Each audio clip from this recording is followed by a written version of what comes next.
This is a video in clinical medicine from the New England Journal of Medicine.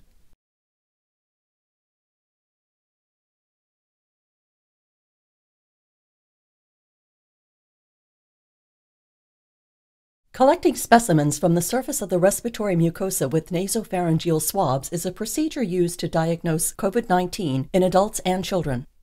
The procedure is also commonly performed to evaluate patients suspected of having other respiratory viral infections or certain bacterial infections. This video describes collection for detection of COVID-19. There are no specific contraindications for collecting specimens with nasopharyngeal swabs.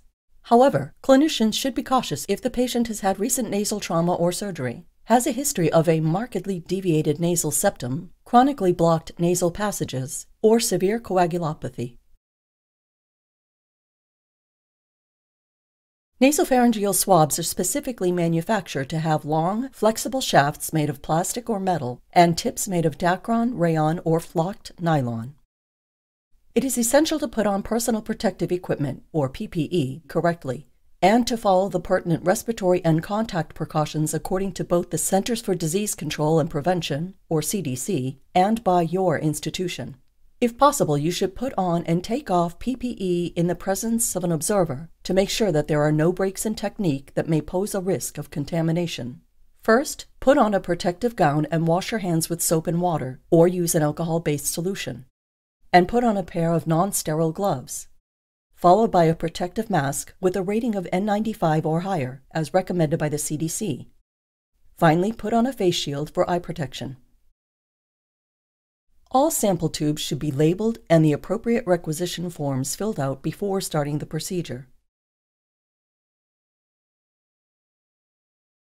Masks are recommended for all patients suspected of having COVID-19. Have the patient take off her mask and blow her nose into a tissue to clear excess secretions from the nasal passages. Remove the swab from the packaging. Tilt the patient's head back slightly so that the nasal passages become more accessible. Ask the patient to close her eyes to lessen the mild discomfort of the procedure. Gently insert the swab along the nasal septum, just above the floor of the nasal passage, to the nasopharynx until resistance is felt. If you find resistance to the passage of the swab, back off and try reinserting it at a different angle, closer to the floor of the nasal canal. Insert the swab into the nostril parallel to the palate. The swab should reach a depth equal to the distance from the nostrils to the outer opening of the ear. The CDC recommends leaving the swab in place for several seconds to absorb secretions, and then slowly removing the swab while rotating it. Your institution may also recommend rotating the swab in place several times before removing it. Ask the patient to reapply her mask. Open the collection tube and insert the swab into the tube. Break the swab at the groove. Discard what remains of the swab. Close the labeled collection tube and place it in a biohazard bag.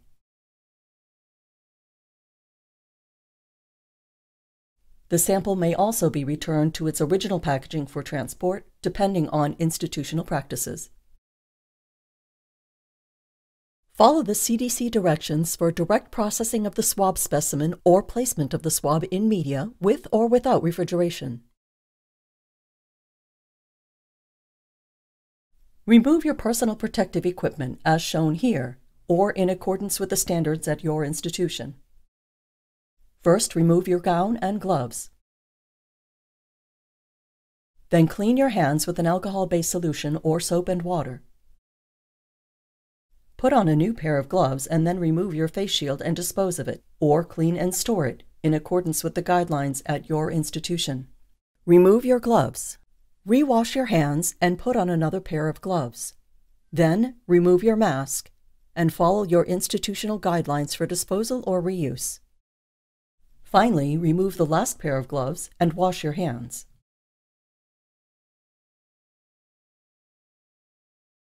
This video has demonstrated how to collect specimens from the surface of the respiratory mucosa with nasopharyngeal swabs in order to diagnose COVID-19 in adults and in children.